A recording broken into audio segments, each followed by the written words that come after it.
नमस्कार जय हिंद साथियों।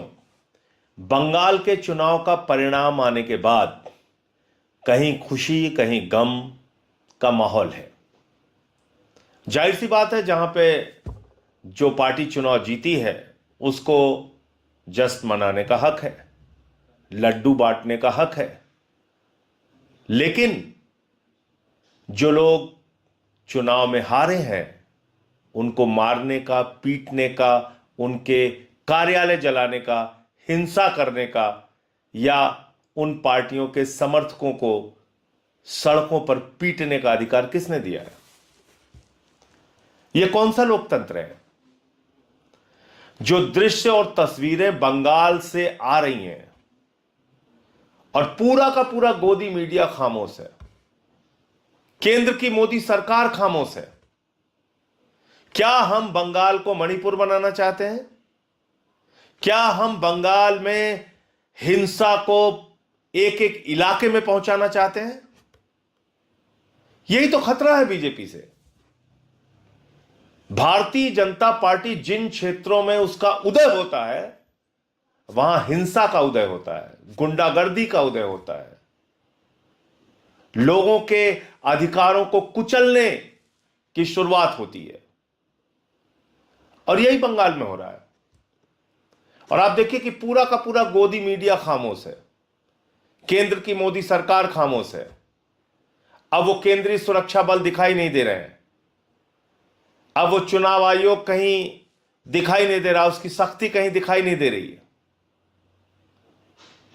तो भारतीय जनता पार्टी साबित क्या करना चाहती है कि वो राज्य दर राज्य चुनाव जीतकर अपने जांच एजेंसियों का दुरुपयोग करके हजारों करोड़ रुपए पानी की तरह बहा के, गोदी मीडिया का गलत इस्तेमाल करके, चुनाव आयोग को अपना एजेंट बना के चुनाव जीतकर और गुंडागर्दी हिंसा करेंगी।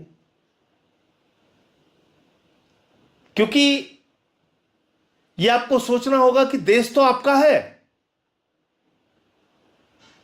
क्या हम इस देश के एक हिस्से में हो रही हिंसा पर खामोश रह सकते हैं या उसको जायज ठहरा सकते हैं?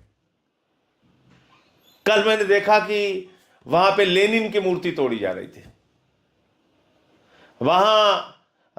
मैंने देखा कि किस तरीके से बंगाल में टीएमसी के कार्यालय जलाए जा रहे हैं, टीएमसी के कार्यकर्ताओं को दौड़ा दौड़ा के मारा जा रहा है।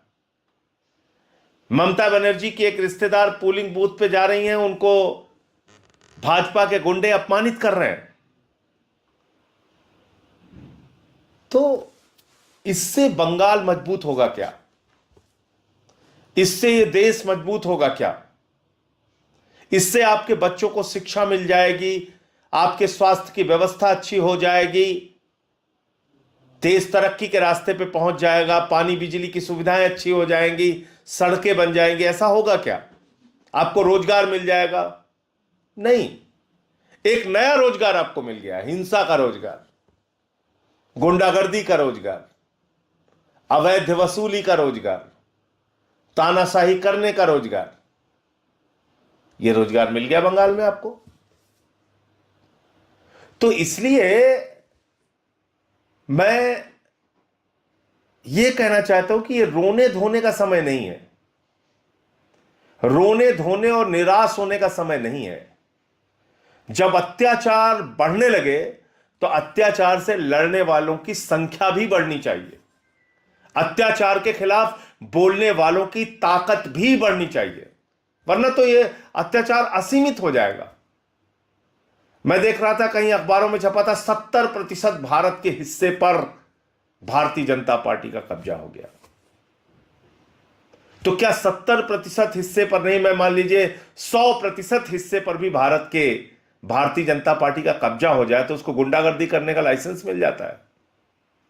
फिर इस देश में लोकतंत्र खत्म हो गया, फिर इस देश में हिटलर का राज आ गया। अगर 100% हिस्से पर भारतीय जनता पार्टी का कब्जा हो जाए तो वो जो जिसके घर में घुस के चाहेंगे उसको जला देंगे, मार देंगे, लड़ाई करेंगे, झगड़ा करेंगे, गाली गलौज करेंगे, रास्ते पर चलने नहीं देंगे, महिलाओं के साथ अभद्रता करेंगे। श्री रामकृष्ण परमहंस हंस जी का आश्रम उजाड़ेंगे, ये करेंगे। तो इसलिए मुझे लगता है कि ये रोने धोने निराश होने का समय नहीं है, बल्कि इनसे और लड़ने की रणनीति बनाने का वक्त है।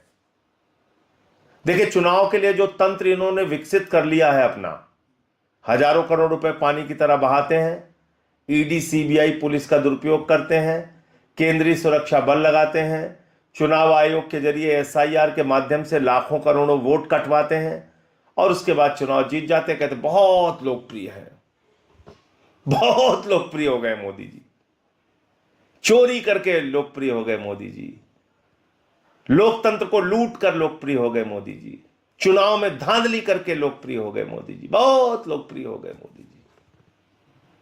चल रहा है, ढोल पीटा जा रहा है,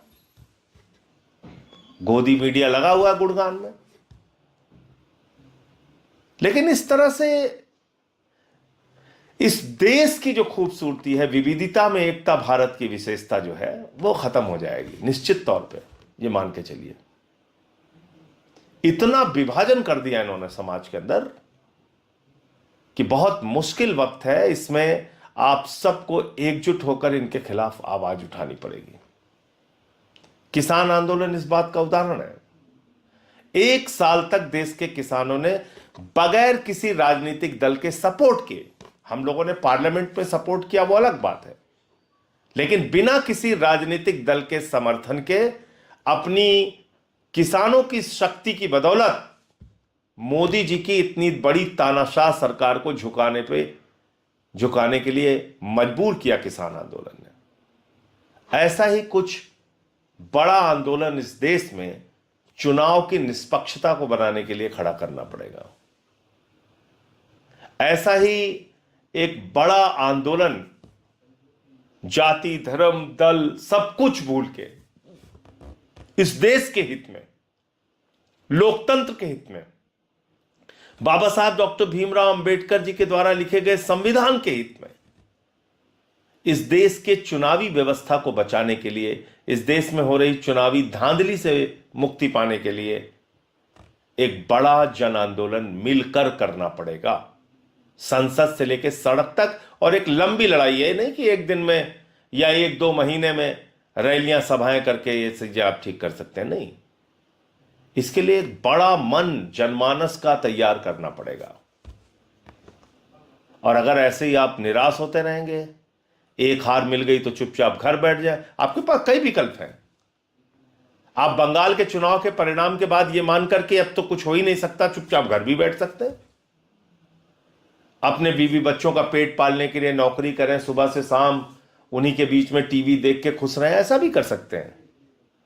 लेकिन ये आपको खुश नहीं रहने देंगे, कभी महंगाई से मारेंगे, कभी कोई अभद्रता करके आपको अपमानित करेंगे, कभी किसी इलाके में घुस के गुंडागर्दी करेंगे, तो वो सब कुछ होगा। आपको तय करना, अगर इस देश से प्यार है तो कैसा देश आप चाहते हैं, कैसी राजनीति आप चाहते हैं, कैसा नेता अपने लिए आप चाहते हैं। वो जो शिक्षा, स्वास्थ्य, बिजली, पानी, रोजगार, सड़क की बात करे, या वो जो कहे कि हमें शमशान बनाना है गांव गांव में, जो ये कहे कि हम तो मछली खा रहे हैं इसलिए हमको वोट दे दो, मुजरा जैसे शब्दों का इस्तेमाल करे, कहे कि हम तो कपड़े देख के पहचान लेते हैं, जिसके राज में लाखों करोड़ रुपए का लोन अपने चंद पूंजीपति मित्रों को दे दिया जाए, जिसके राज में देश की तमाम लाखों करोड़ की संपत्तियां अपने एक दोस्त को दे दी जाए, और उसके बावजूद हमें किसी बात पे गुस्सा नहीं आता। आपको 2-3 चीजें करना पड़ेगा। ये गोदी मीडिया का तो मिलकर आपको बहिष्कार करना पड़ेगा। इसका एकदम से जब तक आप ये गोदी मीडिया के टीवी चैनल देखते रहेंगे, आपका मानस स्वस्थ हो ही नहीं सकता, आपका मन ठीक हो ही नहीं सकता, क्योंकि इतनी नफरत आपको परोसी जा रही है, दिन रात आपके दिमाग में झोंकी जा रही है, और देश का माहौल खराब कर दिया गोदी मीडिया ने। आपको रणनीति बनानी पड़ेगी कि कैसे चुनाव निष्पक्ष हो इस देश के अंदर, कैसे लोकतंत्र के अंदर अपनी भागीदारी जनता ईमानदारी से सुनिश्चित कर सके। आप देखिए तमिलनाडु में एक सीट मिली है बीजेपी को, सिर्फ एक सीट, क्योंकि वहां जानते थे कोई धांधली करेंगे तो पकड़े जाएंगे। केरल में 3 सीट मिली है क्योंकि जानते थे वहां धांधली करेंगे तो पकड़े जाएंगे। तो उन राज्यों में इन्होंने कुछ नहीं किया। तो आपके पास, जैसा मैंने कहा कि कई तरह के ऑप्शन हैं, कई तरह के विकल्प खुले हुए हैं। एक विकल्प ये भी है कि इन सब परिस्थितियों को देख के आप आंख पर पट्टी बांध के चुपचाप घरों पर बैठ जाइए, या फिर सड़कों पर निकलकर इनके खिलाफ आवाज उठाइए, सोशल मीडिया के जरिए आवाज उठाइए, या फिर आप कुछ ना कुछ तो 10 मिनट देश के बारे में सोचिए और क्या बेहतर कर सकते हैं वो सोचिए। अगर आपको लगता है कि इस प्रकार की हिंदू मुसलमान की राजनीति, हिंसा की राजनीति, जातियों के बीच में भेद पैदा करने की राजनीति अच्छी है देश के लिए, तो फिर ठीक है, फिर तो जैसा चल रहा है वैसे चलेगा। आप बेरोजगारी की मार झेलते रहेंगे, किसानों को उनके फसल का दाम नहीं मिलेगा, अग्निवीर की योजना के जरिए आपका हक मारा जाएगा, देश के चंद पूंजीपतियों के हाथ देश का सौदा किया जाएगा, काला धन लूट लूट के इस देश से लोग फरार हो जाएंगे। ये तो होता रहेगा, महंगाई आसमान पे जाएगी,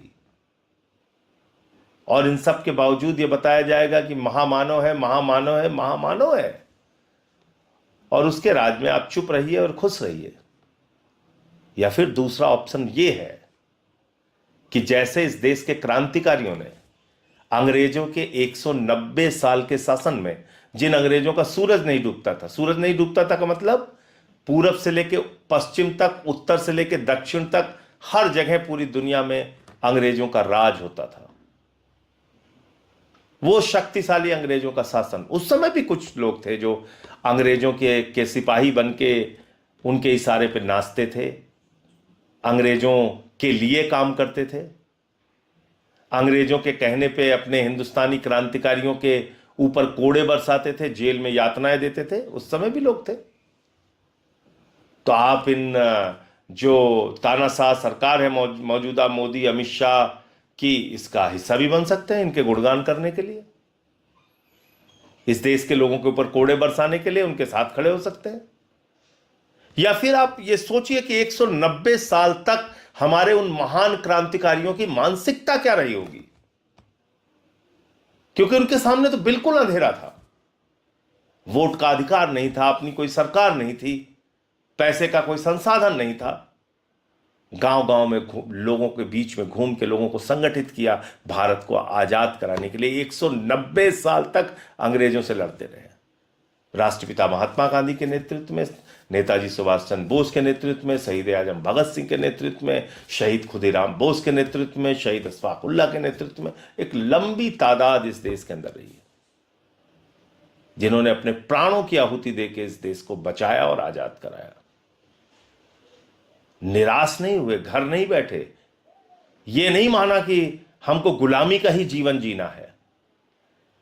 तो अगर आपको लगता है कि सरकार की तानाशाही से आपको मुक्ति पानी है, अगर आपको लगता है इस देश के लोकतंत्र का गला घोट दिया गया है, अगर आपको लगता है कि चुनावी तंत्र पे भारतीय जनता पार्टी का कब्जा हो चुका है और जैसे ये लोग चुनाव लड़ रहे हैं, मैंने आपको फिर से कहा, ईडी सीबीआई पुलिस का दुरुपयोग करके, चुनाव आयोग ज्ञानेश कुमार का दुरुपयोग करके, हजारों करोड़ रुपए पानी की तरह बहा के और पूरी की पूरी सरकारी तंत्र के ऊपर कब्जा करके, इस तरह से लाखों वोटों की हेरा फेरी करके जैसे बीजेपी चुनाव जीत रही है, अगर ये चलता रहा तो राज्य दर राज्य ये चुनाव जीतते जाएंगे, तानाशाही को बढ़ाते जाएंगे, गुंडागर्दी को बढ़ाते जाएंगे। और अगर आपको इनकी तानाशाही के खिलाफ लड़ना है तो सड़क से लेकर संसद तक आवाज उठानी पड़ेगी, और पहली आवाज तो होनी चाहिए लोकतंत्र को बचाने के लिए, चुनाव को बचाने के लिए, निष्पक्ष चुनाव देश के अंदर कराने के लिए। जय हिंद।